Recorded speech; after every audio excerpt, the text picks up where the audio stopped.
Hello friend, स्वागत है आप सभी का अपने चैनल आस्क बोर्ड में। तो बाबू हम लाइव आ चुके हैं। आप लोग एक बार बता दीजिए आप लोग कैसे हैं। सभी बच्चों को गुड मॉर्निंग। सभी बच्चे बता दीजिए आप लोग कैसे हैं। तो देखिए आज का जो क्लास होने वाला है बाबू बहुत ज़्यादा इंपॉर्टेंट, बहुत ज़्यादा यहाँ देखिए ज़बरदस्त क्लास होने वाला है। यहाँ देखिए इंटरनेट वाला मॉडल पेपर हम लोग पढ़ेंगे। इंटरनेट वाला मॉडल पेपर बाबू जारी हो गया है, वो मार्केट में मिल भी रहा है, जाके आप लोग ले सकते हैं। तो उसी का हम लोग मॉडल प्रैक्टिस सेट 1 यहाँ पे सोल्व करने वाले हैं और आपको पता चलेगा किस प्रकार का क्वेश्चन बिहार बोर्ड द्वारा यहाँ देखिए सेट किया जाता है। तो मॉडल पेपर पढ़ने का आपको यही फायदा होता है। तो चलिए बाबू यहाँ पे हम लोग इस मॉडल पेपर को सेट करेंगे और इस मॉडल पेपर में बाबू यहाँ देखिए फोटो से खींच के पढ़ाने पे साफ नहीं आता है, इसलिए इस क्वेश्चन को सारे क्वेश्चन को हम क्या कर दिए अपने से टाइप कर दिए ताकि पूरा साफ हो जाए। तो सभी बच्चे एक बार बता दीजिए आप सब कैसे हैं, आप लोग की पढ़ाई लिखाई सब कैसी चल रही है। सभी बच्चे एक बार बता दीजिए, क्योंकि यहाँ पे हम क्लास को स्टार्ट करेंगे और आज का क्लास वैसे भी बहुत ज़्यादा खतरनाक, बहुत ज़्यादा मस्त होने वाला है। क्योंकि हम लोग क्या पढ़ने वाले हैं, यहाँ पे ध्यान दीजिए, हम लोग पढ़ने वाले हैं क्या,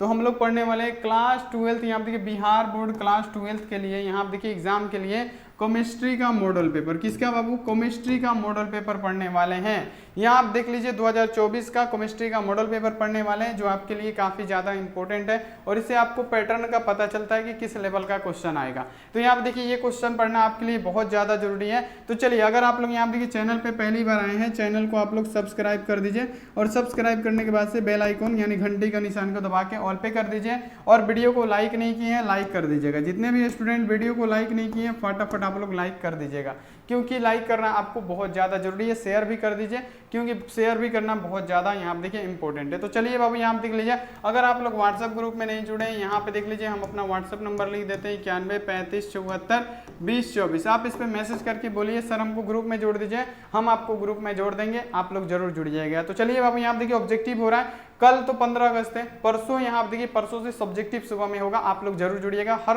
हर यहाँ आप देखिए सब्जेक्ट का सब्जेक्टिव भी कराएंगे। तो चलिए बाबू सभी बच्चे रेडी हैं, आप लोग एक बार बता दीजिए। तो चलिए बाबू अगर आप लोग रेडी हैं तो हम शुरू करते हैं एक एक क्वेश्चन से। ये क्या किए हैं बाबू, टाइप कर दिए। टाइप इसलिए कर दिए हैं ताकि यहाँ देखिए आपको दिखाई देने में कोई प्रॉब्लम ना हो। टाइप क्या इसलिए कर दिया गया है कि वो साफ नहीं होता है, फोटो खींच के पढ़ाने से वो साफ दिखता नहीं है, इसलिए इसको टाइप कर दिया गया। देखिए पहला क्वेश्चन है आपके लिए, पहला क्वेश्चन है यहाँ पे कि मांड विधि द्वारा कौन से धातु को शुद्ध किया जाता है। मांड विधि द्वारा किसे शुद्ध करते हैं ये बताइए। तो बाबू मांड विधि द्वारा किसे शुद्ध किया जाता है बताइए। तो मांड विधि द्वारा हम लोग निकेल को शुद्ध करते हैं। किसको? याद रखिएगा, मांड विधि द्वारा किसे शुद्ध किया जाता है बाबू? निकेल को शुद्ध किया जाता है, Ni को। तो यहाँ पे क्या होगा हमारा ए ऑप्शन बिल्कुल ही राइट आंसर हो जाएगा, 100% सही होगा। ये आप लोग याद कर लीजिएगा, यहाँ पे 110% इसका राइट आंसर होने वाला है। चलिए अगला क्वेश्चन देख लीजिए यहाँ पे कि घनाकार क्रिस्टल में प्रवेश जालकों की संख्या होती है बाबू। ये क्वेश्चन आता है मॉडल पेपर में भी है, मॉडल पेपर पढ़ना भी आपको जरूरी है। तो यहाँ पे सभी बच्चे बताइए, क्वेश्चन है आपके लिए कि घनाकार क्रिस्टल में कौन से, तो घनाकार क्रिस्टल में प्रवेश जालक। तो बहुत सारे बच्चे बोलते हैं कि सर जी घनाकार में तो 14 होता है, नहीं ये गलत आंसर हो जाएगा। देखिए घनाकार क्रिस्टल में प्रवेश जालक जो होते हैं बाबू कितने होते हैं? घनाकार में जो प्रवेश जालक होते हैं वो 3 होते हैं। घनाकार में प्रवेश जालकों की संख्या 3 होती है, ये आपको याद कर लेना है, बहुत ज्यादा महत्वपूर्ण है। चलिए अगला क्वेश्चन देख लीजिए। अगला जो क्वेश्चन है कि सभी लैंथेनाइड के लिए कौन सी यहाँ देखिए निम्नलिखित ऑक्सीकरण अवस्था सामान्य है। यानी आपको बताना है सभी लैंथेनाइड के लिए कौन सी निम्नलिखित अवस्था सामान्य मानी जाती है। कौन सी मानी जाती है बाबू? तो याद रखना है क्या, सभी लैंथेनाइड के लिए कौन सी निम्नलिखित ऑक्सीकरण अवस्था सामान्य है? +3 सामान्य है। क्या बाबू? +3 सामान्य है, ये आपको याद रखना है। यहाँ पे क्या होगा हमारा बी ऑप्शन बिल्कुल राइट आंसर हो जाएगा, ये आप लोग याद कर लीजिएगा। अगला यहाँ पे देख लीजिए 4 नंबर कि ओलियम का सूत्र होता है। जल्दी से जल्दी बताइए, बहुत जबरदस्त क्वेश्चन है, मॉडल पेपर चल रहा है आपका। यहाँ देखिए इसी प्रकार का, यहाँ देखिए आपको इससे पता चल जाएगा कि क्वेश्चन किस लेवल का आएगा। चलिए जल्दी जल्दी बताइए।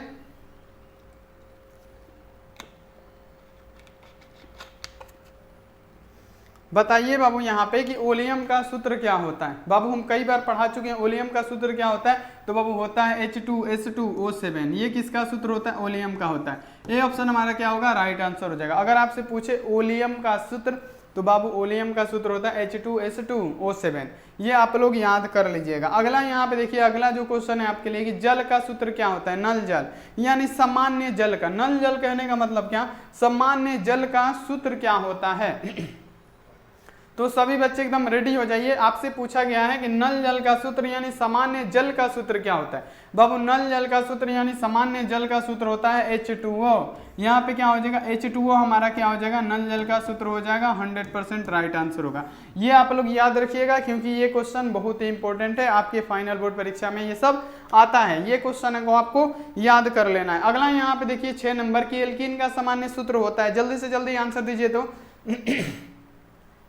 सभी बच्चे आंसर दीजिए। पूछा क्या गया है यहाँ पे देखिए, एल्कीन का सामान्य सूत्र क्या होता है। एल्कीन पूछा गया है, एल्कीन का सामान्य सूत्र तो बाबू क्या होता है, CnH2n होता है। यहाँ पे क्या होगा, ए ऑप्शन हमारा राइट आंसर हो जाएगा। मॉडल पेपर है, देख लीजिए सब क्वेश्चन पढ़ाया हुआ ही आया है। और यहाँ आप देख लीजिए ये मॉडल पेपर है, तो देख लीजिए आपकी तैयारी भी कितनी जबरदस्त हो चुकी है। आगे अभी यहाँ पे 6 महीना मान लीजिए और बचा है, 6 महीना में और बहुत ही जबरदस्त तैयारी होगा। बिल्कुल आप लोग टेंशन मत लीजिए। अगला यहाँ पे देख लीजिए, अगला क्वेश्चन है आपके लिए कि गैंग और फ्लक्स मिला के क्या बनाते हैं। बहुत सारे बच्चे गलती करते हैं, गैंग और फ्लक्स मिला के क्या बनाते हैं, जल्दी से जल्दी बताइए। पूछा है आपसे कि गैंग और फ्लक्स मिला के क्या बनाते हैं। तो बाबू अगर आपसे पूछे कि गैंग और फ्लक्स मिला के क्या बनाते हैं, आपको बताना है स्लैग का निर्माण करते हैं। गैंग और फ्लक्स मिलके हमारा स्लैग का निर्माण करते हैं। तो यहाँ पे क्या होगा, यहाँ पे हो जाएगा सी ऑप्शन बिल्कुल ही राइट आंसर, क्योंकि गैंग और फ्लक्स मिलके क्या बनाएंगे हमारा, तो स्लैग का निर्माण करते हैं। ये आपको याद कर लेना है। अगला यहाँ पे देख लीजिए 8 नंबर की HCP इकाई सेल में परमाणुओं की संख्या। बहुत इंपॉर्टेंट क्वेश्चन है, जल्दी से जल्दी आंसर दीजिए। HCP इकाई सेल में परमाणुओं की संख्या कितनी होती है। HCP इकाई सेल में परमाणुओं की संख्या पूछा गया है। तो HCP इकाई सेल में परमाणु होते हैं 12। कितना होते हैं, 12 होते हैं, ये आपको याद रखना है। HCP इकाई सेल में परमाणुओं की संख्या 12 होती है। ए ऑप्शन क्या होगा, बिल्कुल ही सही जवाब हो जाएगा, याद रख लीजिएगा। चलिए अगला क्वेश्चन देख लेते हैं। अगला जो क्वेश्चन है आपके लिए कि बुलेट प्रूफ कांच बनाने में प्रयुक्त बहुलक, यानी बुलेट प्रूफ कांच बनाने में किस पॉलीमर का उपयोग किया जाता है, किस बहुलक का प्रयोग किया जाता है बुलेट प्रूफ कांच बनाने में। तो बाबू बुलेट प्रूफ कांच बनाने में किस पॉलीमर का उपयोग किया जाता है, याद रखना है लेक्सन का प्रयोग करते हैं। बुलेट प्रूफ कांच बनाने के लिए हम लोग लेक्सन का प्रयोग करते हैं। बुलेट प्रूफ को कांच बनाने के लिए लेक्सन जो पॉलीमर होता है उसका प्रयोग होता है। यहाँ पे क्या होगा, हमारा हो जाएगा बी ऑप्शन बिल्कुल ही राइट आंसर, जिसे आप लोग याद कर लीजिएगा, बहुत ज्यादा इंपॉर्टेंट है। चलिए 10 नंबर क्वेश्चन है कि SF6 में सल्फर का ऑक्सीकरण संख्या। बाबू ये क्वेश्चन इंपॉर्टेंट है, देखिए मॉडल पेपर में भी ये आप लोग याद रख लीजिएगा। यहाँ आप देखिए क्वेश्चन है आपके लिए कि SF6 में सल्फर का ऑक्सीकरण अवस्था कितना होता है। SF6 में सल्फर का ऑक्सीकरण अवस्था पूछा है। तो बाबू SF6 में सल्फर का ऑक्सीकरण अवस्था कितना होता है, +6 होता है। कितना, SF6 में सल्फर का जो ऑक्सीकरण अवस्था होगा बाबू +6 होगा, याद रखना है। ए ऑप्शन हमारा बिल्कुल ही राइट आंसर हो जाएगा, जिसे आप लोग याद कर लीजिएगा। बहुत ज्यादा ये महत्वपूर्ण क्वेश्चन है, ये आपके एग्जाम में आने वाला क्वेश्चन है। अगला यहाँ पे देख लीजिए कि एकल परमाणुविक गैस है। जल्दी से जल्दी बताइए, सब क्वेश्चन एकदम आसान है बाबू। यहाँ पे मॉडल सेट 1 आसान है, मॉडल सेट जब 2 लाएंगे उसमें थोड़ा सा डिफिकल्ट क्वेश्चन होगा, तो उस समय आपको बताया जाएगा। यहाँ पे क्वेश्चन है कि एकल परमाणुविक गैस होता है, कौन एकल परमाणुविक गैस होता है। एकल परमाणुविक गैस की गिनती में कौन आता है, तो बाबू कौन सा आता है, हीलियम जो हमारा होता है, He यानी क्या, हीलियम जो होता है एकल परमाणुविक गैस होता है। हीलियम जो होता है एकल परमाणुविक गैस होता है, एकल परमाणुविक गैस की गिनती में आता है। ये आपको याद रखना है, बिल्कुल यहाँ पे 100% राइट आंसर होगा। अब यहाँ देखिए हीरे में कार्बन का संकरण होता है। जल्दी से बताइए कि हीरे में कार्बन का संकरण होता है, हीरे में कार्बन का संकरण कैसा होता है, ये बताइए। तो हीरे में बाबू डायमंड में पूछा गया, तो हीरे में कार्बन का संकरण पूछा है तो होता है sp3। बाबू याद रखना है, हीरे में कार्बन का संकरण sp3 होता है। ए ऑप्शन क्या होगा, राइट आंसर हो जाएगा, याद कर लीजिएगा। ये सब क्वेश्चन मॉडल पेपर का है, ऐसे ऐसे क्वेश्चन आपके एग्जाम में भी आता है। चलिए अगला क्वेश्चन देख लीजिए कि निम्नलिखित में से कौन सा गुण क्रिस्टलीय ठोस पदार्थ का नहीं है। पूछा गया है कि निम्नलिखित में से कौन सा गुण है जो क्रिस्टलीय ठोस पदार्थ का नहीं है। जल्दी से जल्दी आंसर दीजिए, बताइए कि निम्नलिखित में से कौन सा जो गुण है क्रिस्टलीय ठोस पदार्थ का नहीं है, तो अब कौन सा नहीं होता है? तो विभिन्न दिशाओं में जो सामान्य गुण होता है वो क्या होता है? क्रिस्टलीय ठोस पदार्थ का गुण नहीं होता है। हमारा क्या हो जाएगा? ए ऑप्शन यहाँ पे राइट आंसर हो जाएगा। अगर आपसे कभी भी पूछे कि निम्नलिखित में से कौन सा गुण क्रिस्टलीय ठोस पदार्थ का नहीं है, विभिन्न दिशाओं में समान गुण क्या है? क्रिस्टलीय ठोस पदार्थ का गुण नहीं है। अगला यहाँ आप देख लीजिए कि कार्बनिक यौगिक तत्व में उपस्थित होना चाहिए, यानी आपको बताना है कार्बनिक यौगिक तत्व में क्या उपस्थित होना चाहिए। तो बाबू कार्बनिक यौगिक तत्व में आपसे पूछा गया है कि कौन सा जो तत्व है ज्यादा जरूरी है और उसको उपस्थित होना भी पड़ेगा। तो बाबू यहाँ देखिए कार्बनिक यौगिक तत्व में हमारे कार्बन की बहुत ज्यादा आवश्यकता है। तो हमारा क्या हो जाएगा? कार्बनिक यौगिक तत्व में कार्बन की बहुत ज्यादा आवश्यकता होती है। बहुत बढ़िया, वेरी गुड। यहाँ देखिए सभी बच्चे एकदम बिल्कुल बढ़िया जवाब दे रहे हैं। इसी प्रकार का जवाब आपको देते रहना है। चलिए यहाँ पे आप बढ़ जाते हैं अगले नंबर क्वेश्चन पे।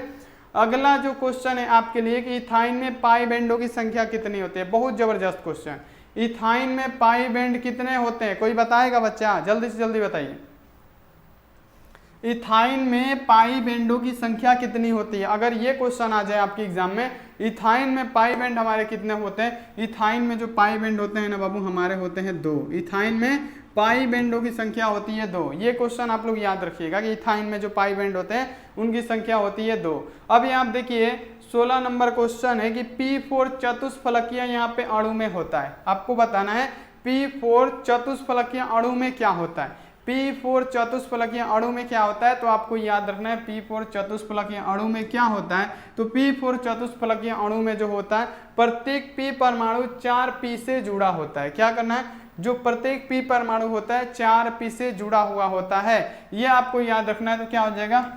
P4 चतुष्फलकीय अणु में क्या होता है? प्रत्येक P परमाणु 4 P परमाणु से जुड़ा होता है। यहाँ पे हमारा क्या होगा? ए ऑप्शन राइट आंसर होगा, याद कर लीजिएगा। चलिए अगला क्वेश्चन देख लीजिए। यहाँ पे अगला क्वेश्चन है कि ब्यूना S तथा ब्यूना N है। यहाँ पे आपको बताना है ब्यूना S तथा ब्यूना N क्या है। यहाँ पे आप लोग फटाफट बता दीजिए कि ब्यूना S तथा ब्यूना N जो है कैसा यहाँ पे रबड़ होता है, कैसा बहुलक होता है। तो बाबू यहाँ पे ब्यूना S और ब्यूना जो N होता है ये आप लोग याद रखिएगा, ये एक प्रकार का क्या है? संश्लेषित रबड़ होता है। जो ब्यूना N और ब्यूना S होता है याद रखना है ये संश्लेषित रबड़ होता है। तो आपको यहाँ पे ये याद रखना है। मॉडल पेपर का 17वां क्वेश्चन है। अब क्वेश्चन देखिए 18 नंबर की इथेन में कार्बन का संकरण कितना होता है? जल्दी से जल्दी। अब चलिए ये क्वेश्चन बहुत इंपॉर्टेंट है, ये हम कई बार पढ़ा चुके हैं। चलिए ये HW हो जाएगा, देखेंगे किस बच्चे का जवाब सही आएगा। ये बहुत बार, कम से कम 5 से 6 बार हम खुद पढ़ा चुके हैं। सारा क्वेश्चन तो करा ही दिए, लेकिन ये सिर्फ 5 से 6 बार कराए हैं, तो इसको गलती नहीं होना चाहिए। किस में पूछा है? ध्यान देना है आपको। आपके लिए लिखा है एथेन में, और बाबू सबका जवाब चाहिए 110%। मान लीजिए तो ये एक प्रकार का टेस्ट है कि आपको याद रहता है कि नहीं, सबको जवाब देना है कि एथेन में कार्बन संकरण कितना होता है। चलिए 2 काट देते हैं sp, और यहाँ देखिए sp3d², ये गलत। अब इसमें sp3 होता है कि sp² होता है? सभी को जवाब देना है क्योंकि क्वेश्चन बहुत जबरदस्त है। चलिए अगला क्वेश्चन देख लीजिए कि त्रिक्षारकीय अम्ल कौन सा होता है? त्रिक्षारकीय अम्ल कौन सा होता है? तो H3PO4 जो होगा क्या होगा हमारा? त्रिक्षारकीय अम्ल होगा। यहाँ पे क्या होगा हमारा? ए ऑप्शन बिल्कुल ही राइट आंसर हो जाएगा, याद रखिएगा। चलिए यहाँ आप देख लीजिए 20 नंबर क्वेश्चन की ऑयल ऑफ मीराबेन कहलाता है। ऑयल ऑफ मीराबेन किसे कहा जाता है? जल्दी से जल्दी आंसर दीजिए, बहुत जबरदस्त क्वेश्चन है, जवाब दीजिए। ऑयल ऑफ मीराबेन किसे हम लोग कहते हैं? ऑयल ऑफ मीराबेन कहा जाता है नाइट्रोबेंजीन को। किसको? नाइट्रोबेंजीन को कहा जाता है। सी ऑप्शन हमारा क्या होगा? राइट आंसर होगा, याद कर लीजिएगा। अगला यहाँ पे देखिए, अगला जो क्वेश्चन है कि नियोप्रीन किसका बहुलक होता है? जल्दी से जल्दी जवाब दीजिए। नियोप्रीन जो बहुलक यानी पॉलीमर ये जो होता है, नियोप्रीन किसका पॉलीमर होता है? जो नियोप्रीन होता है बाबू वो किसका पॉलीमर होता है? तो बाबू याद रखिएगा नियोप्रीन बहुलक होता है क्लोरोप्रीन का। किसका? नियोप्रीन बहुलक होता है क्लोरोप्रीन का। डी ऑप्शन हमारा बिल्कुल राइट आंसर होगा, ये आप लोग याद कर लीजिएगा, बहुत इंपॉर्टेंट है। चलिए अगला क्वेश्चन देख लीजिए यहाँ पे 22 नंबर कि निम्नलिखित में से किसकी आकृति चतुष्फलकीय होती है? देखिए क्वेश्चन कितना जबरदस्त है कि निम्नलिखित में से किसकी जो आकृति होती है वो चतुष्फलकीय होती है। और इस प्रकार का बाबू क्वेश्चन हम आपको क्या बतलाएंगे, जरूर आता है आपके एग्जाम में, ये आप लोग ध्यान रखिएगा। पूछा गया कि किसकी आकृति जो होती है चतुष्फलकीय होती है। चतुष्फलकीय किसका? तो NiCl42 का होता है। PTCl NiCN है, ये भी गलत। PDCl गलत। यहाँ पे देखिए NiCl42 जो होगा हमारा क्या होगा? इसका आकृति चतुष्फलकीय होगा। डी ऑप्शन क्या होगा हमारा राइट आंसर होगा। ये आप लोग बाबू याद कर लीजिएगा। अगला यहाँ पे देख लीजिए कि धात्विक ठोस निम्नलिखित में से कौन सा है, यानी आपको बताना है धात्विक ठोस निम्नलिखित में से कौन सा होता है। तो धात्विक ठोस की गिनती में कौन आता है, तो धातु और मिश्र धातु जो हमारा होता है क्या होता है, ये धात्विक ठोस होता है। तो यहाँ पे क्या हो जाएगा हमारा हो जाएगा बी ऑप्शन, बिल्कुल ही राइट आंसर। इसे आप लोग याद कर लीजिएगा, बहुत इंपॉर्टेंट है। चलिए अगला क्वेश्चन देख लेते हैं यहाँ पे कि मानव शरीर नहीं उत्पन्न करता है। बाबू मानव शरीर क्या उत्पन्न नहीं करेगा, बताइए तो। मानव शरीर उत्पन्न नहीं करता है, क्या नहीं करता है, तो मानव शरीर उत्पन्न नहीं करता है क्या, तो बाबू याद रखिएगा विटामिन उत्पन्न नहीं करेगा मानव शरीर। बाकी एंजाइम उत्पन्न करता है, हार्मोन्स भी उत्पन्न करता है और डीएनए भी उत्पन्न करता है मानव शरीर, लेकिन जो विटामिन होगा ये उत्पन्न नहीं करेगा। तो नहीं करेगा तो सी ऑप्शन हमारा बिल्कुल ही सही जवाब होगा। आप लोग इसे याद कर लीजिएगा। अगला यहाँ पे देख लीजिए 25 नंबर कि अमोनिया को निम्नलिखित में से किसके द्वारा शुष्क किया जाता है। कई बार पढ़ा चुके हैं कि अमोनिया को किसके द्वारा शुष्क किया जाता है, तो कली चूना के द्वारा किया जाता है। कली चूना का सूत्र क्या है बाबू, यहाँ आप देख लीजिए CaO है। तो अमोनिया को हम लोग किसके द्वारा शुष्क करेंगे, CaO के द्वारा करेंगे। ये आप लोग याद रखिएगा, बहुत इंपॉर्टेंट क्वेश्चन है, ये आपके फाइनल बोर्ड परीक्षा का क्वेश्चन है। यहाँ आप देख लीजिए अगला क्वेश्चन, अगला जो क्वेश्चन है यहाँ पे 26 नंबर कि सहसंयोजी ठोस है। अब बताना है कि सहसंयोजी ठोस कौन सा होता है। सॉलिड स्टेट का क्वेश्चन है, बहुत जबरदस्त क्वेश्चन है। सॉलिड स्टेट का क्वेश्चन है, ये बहुत जबरदस्त क्वेश्चन है। पूछा गया है आपसे, देखिए क्या कि सहसंयोजी ठोस कौन सा होता है। तो NaCl और KNO3 आप देखिए आयनिक ठोस हो गया। धातु मिश्र धातु ये कौन सा ठोस होता है, ये मेटालिक सॉलिड होता है बाबू, धात्विक ठोस होता है। हीरा और ग्रेफाइट क्या होता है, सहसंयोजी ठोस होता है। देखिए सहसंयोजी ठोस लिखा, हीरा और ग्रेफाइट सहसंयोजी ठोस होगा, तो हमारा क्या होगा, बी ऑप्शन राइट आंसर होगा। ये आप लोग याद रखिएगा, बिल्कुल इंपॉर्टेंट है। चलिए अगला क्वेश्चन देख लीजिए कि वह बहुलक जिसमें प्रबल अंतराणविक बल जैसे हाइड्रोजन बंधन होते हैं। गजब का क्वेश्चन है कि वह बहुलक जिसमें प्रबल अंतराणविक बल जैसे हाइड्रोजन बंधन बनते हैं कौन सा होगा, तो वह बहुलक जिसमें प्रबल अंतराणविक बल जैसे हाइड्रोजन बंधन होते हैं कौन सा होता है, नायलॉन 66 होता है। याद रखना है कौन, नायलॉन 66 होता है, ये आपको याद कर लेना है। अगला यहाँ पे देख लीजिए, अगला है कि विद्युत चुंबक बनाने के लिए सर्व उपयोगी पदार्थ कौन सा है। हमको विद्युत चुंबक बनाना है तो सबसे अधिक उपयोगी पदार्थ कौन सा होगा, तो विद्युत चुंबक बनाने के लिए पहला तो आपको लगेगा उच्च चुंबकीय प्रवृत्ति, और दूसरा किसका जरूरत पड़ता है, तो नरम लोहा का जरूरत पड़ता है। देखिए नरम लोहा होगा, उच्च यहाँ पे देखिए चुंबकीय प्रवृत्ति नहीं है, तो देखिए नरम लोहा है कौन से ऑप्शन में, देखिए ए वाला में है, तो ए वाला हमारा क्या होगा, राइट आंसर होगा। ये आप लोग याद कर लीजिएगा। चलिए यहाँ पे अगला क्वेश्चन देख लीजिए 29 नंबर कि आयनिक ठोस निम्नलिखित में से कौन सा है। आयनिक ठोस क्या है, जिसमें आयंस पाए जाते हो, जिसमें धन आयंस पाए जाते हो, जिसमें ऋण आयंस पाए जाते हो, आयनिक ठोस उसे कहा जाता है। तो आयनिक ठोस कौन से हैं, तो अब देखिए बर्फ नहीं है, धातु मिश्र धातु तो मेटेलिक हो गए। NaCl में देखिए आयंस पाए जाते हैं, पॉजिटिव आयंस भी होते हैं, निगेटिव आयंस भी होते हैं, यानी इसमें आयंस पाए जाते हैं, तो क्या होगा हमारा आयनिक ठोस NaCl हो जाएगा। चलिए अगला देखिए 30 नंबर कि वह विटामिन जिसमें मेटल परमाणु पाया जाता है। मेटल परमाणु ऐसा कौन सा विटामिन है जिसमें मेटल्स परमाणु पाया जाता है। और बाबू लाइक नहीं किए, फटाफट लाइक कीजिए। तो सभी स्टूडेंट लाइक कीजिए, चैनल को सब्सक्राइब कीजिए। और सब्जेक्टिव कल तो 15 अगस्त है, अभी से 15 अगस्त की बहुत सारे ढेर सारे शुभकामनाएं आपको। तो यहाँ आप देख लीजिए आपको क्या करना है, यहाँ पे देखिए आपको चैनल को सब्सक्राइब करना है और वीडियो को ऑल पे करना है। क्लास अभी होगा, अब आप लोग क्या कीजिए, लाइक कर दीजिए। अब बताइए वह विटामिन जिसमें मेटल परमाणु पाया जाता है। मेटल परमाणु किसमें पाया जाता है, विटामिन B12 में मेटल परमाणु पाया जाता है। यहाँ पे क्या होगा हमारा सी ऑप्शन, बिल्कुल ही सही जवाब हो जाएगा। आप लोग इसे याद कर लीजिएगा। चलिए अगला क्वेश्चन देख लीजिए कि किस ग्रुप के तत्व को संक्रमण तत्व कहा जाता है। जल्दी से जल्दी आइए सभी बच्चे, बताइए आप लोग बताइए कि किस ग्रुप के तत्व को संक्रमण तत्व कहा जाता है। बाबू किस ग्रुप के तत्व को संक्रमण तत्व कहा जाता है, तो डी ब्लॉक के तत्व को संक्रमण तत्व कहा जाता है। याद रखना है, सी ऑप्शन क्या होगा, राइट आंसर हो जाएगा। डी ब्लॉक के तत्वों को संक्रमण तत्वों के नाम से जानते हैं, 100% राइट आंसर होगा। अब यहाँ आप देखिए अनुचुंबकीय पदार्थ में एक या एक से अधिक अयुग्मित इलेक्ट्रॉन होते हैं। ऐसे पदार्थ को निम्नलिखित में से कौन है, यानी ऐसे पदार्थ कौन है। यहाँ पे आपको क्या बताना है कि अनुचुंबकीय पदार्थ में एक या एक से अधिक अयुग्मित इलेक्ट्रॉन होते हैं। ऐसे पदार्थ निम्नलिखित में से कौन है, तो बाबू कौन है, तो Cu2+ है, ये भी है, Na2+ भी है, देखिए Cu+ भी है, यानी यहाँ पे क्या है, डी वाला ऑप्शन हमारा, यानी डी ऑप्शन बिल्कुल राइट आंसर होने वाला है। इसे आप लोग याद कर लीजिएगा, बहुत इंपॉर्टेंट है। चलिए अगला यहाँ पे देख लेते हैं, अगला कि इंसुलिन एक हार्मोन है किसका। यहाँ पे बताइए कि इंसुलिन एक हार्मोन होता है किसका, फटाफट बताइए। इंसुलिन एक हार्मोन होता है किसका, तो याद रखना है इंसुलिन एक हार्मोन होता है प्रोटीन का। याद रखना है किसका, इंसुलिन एक हार्मोन होता है प्रोटीन्स का। तो यहाँ पे हमारा ए ऑप्शन राइट आंसर होगा। चलिए अगला क्वेश्चन देख लीजिए कि निम्नलिखित में से हरा थोथा किसे कहते हैं, यानी हरा थोथा का रासायनिक सूत्र आपको लिखना है। ऐसे ऐसे क्वेश्चन तो पूछे जाते हैं बिहार बोर्ड में। तो बाबू यहाँ पे बताइए हरा थोथा किसे कहा जाता है। हरा थोथा बाबू यहाँ देखिए FeSO4 को हरा थोथा के नाम से जाना जाता है। ये ऑप्शन क्या होगा हमारा, बिल्कुल सही जवाब हो जाएगा, इसे आप लोग याद कर लीजिएगा। अगला यहाँ आप देखिए पी टाइप तथा एन टाइप अर्धचालक की विद्युत प्रकृति कैसी होती है। गजब का क्वेश्चन है बाबू, आपको बताना है पी टाइप तथा एन टाइप अर्धचालक का जो विद्युत प्रकृति होती है वो कैसी होती है। तो पी टाइप हो चाहे एन टाइप अर्धचालक हो, इसकी विद्युत जो प्रकृति होती है तो बाबू ना धनात्मक होता है, ना ऋणात्मक होता है, ना ऋणात्मक धनात्मक होता है। क्या होता है, ये एक उदासीन होते हैं। जो पी टाइप और एन टाइप सेमीकंडक्टर होते हैं ये उदासीन होते हैं। तो यहाँ पे क्या होगा हमारा उदासीन, यानी सी ऑप्शन हमारा बिल्कुल सही जवाब हो जाएगा। आप लोग इसे याद कर लीजिएगा। अगला यहाँ पे देख लीजिए कि कार्बोलिक अम्ल है। अब बताइए कार्बोलिक अम्ल कौन सा है।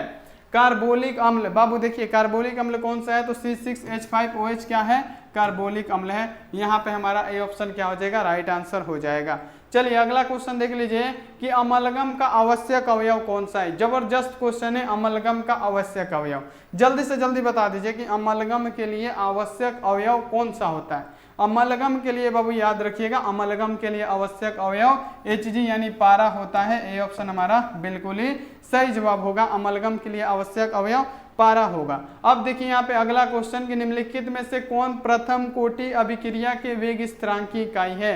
बाबू आपसे पूछा गया है क्या, प्रथम कोटि अभिक्रिया, शून्य कोटि नहीं पूछा है, ध्यान देना है ना, द्वितीय कोटि पूछा है। प्रथम कोटि अभिक्रिया के लिए वेग स्थिरांक कितना होगा, तो समय का इन्वर्स होता है प्रथम के लिए। अगर आपसे पूछ दे शून्य कोटि अभिक्रिया के लिए, शून्य कोटि के लिए हो जाएगा mole litre inverse into second का इन्वर्स। यहाँ पे क्या हो जाएगा, mole litre inverse second inverse हो जाएगा। यहाँ पे देखिए अब पूछेगा आपसे यहाँ पे द्वितीय कोटि, तो ये हो जाएगा यहाँ पे देखिए एल, यहाँ पे देखिए लीटर मोल इन्वर्स और सेकंड इन्वर्स हो जाएगा। लीटर मोल इन्वर्स और सेकंड इन्वर्स किसके, तो ये द्वितीय कोटि के लिए, और ये यहाँ देखिए प्रथम कोटि के लिए, और ये शून्य कोटि के लिए। ये आप लोग याद रखिएगा, बहुत ही इंपॉर्टेंट क्वेश्चन है। अगला यहाँ पे देख लीजिए, अगला क्वेश्चन है 39 नंबर कि माल्टोज का ग्लूकोज में परिवर्तन किस एंजाइम द्वारा होता है। माल्टोज का ग्लूकोज में परिवर्तन किस एंजाइम द्वारा किया जाता है, तो इसको किया जाता है माल्टेज द्वारा। किसको, माल्टोज को ग्लूकोज में परिवर्तन किस एंजाइम द्वारा, तो बाबू याद रखना है किस, तो माल्टेज के द्वारा किया जाता है। सी ऑप्शन हमारा बिल्कुल ही सही जवाब होने वाला है। चलिए अगला क्वेश्चन देख लीजिए 40 नंबर कि मर्क्यूरस आयन का सूत्र है। यहाँ पे बताना है मर्क्यूरस आयन का सूत्र क्या होता है। अंतिम क्वेश्चन में फटाफट आंसर दीजिए। यहाँ देखिए 40 क्वेश्चन ये टाइप कर पाए हैं, दिया था 70 क्वेश्चन, 40 क्वेश्चन ये टाइप कर पाए हैं, 40 क्वेश्चन यहाँ पे हम आपको पढ़ा दिए। अब यहाँ पे देख लीजिए क्वेश्चन है कि मर्क्यूरस आयन का सूत्र क्या होता है। बाबू मर्क्यूरस आयन का सूत्र होता है Hg2+। क्या होता है, Hg2+ होता है किसका, तो मर्क्यूरस आयन का। तो यहाँ पे ए ऑप्शन हमारा राइट आंसर होगा। अब क्या कीजिए बाबू, अगर आप लोग चैनल पे पहली बार आए हैं तो आप लोग चैनल को क्या कीजिए, सब्सक्राइब कर दीजिए, और सब्सक्राइब करने के बाद से बेल आइकन को दबा के ऑल पे कीजिए। और यहाँ देखिए लाइक अगर नहीं किए हैं तो फटाफट लाइक कर दीजिए। जितने भी स्टूडेंट हैं एक बार लाइक कर दीजिए सभी स्टूडेंट। और यहाँ पे क्या करना है, आपको अपने दोस्तों के पास इस वीडियो को शेयर जरूर करना है। और मिलेंगे अब यहाँ पे कब, दोपहर वाली क्लास में। आप लोग अपना ध्यान रखिए, मन लगा के पढ़ाई कीजिए। Take care and bye.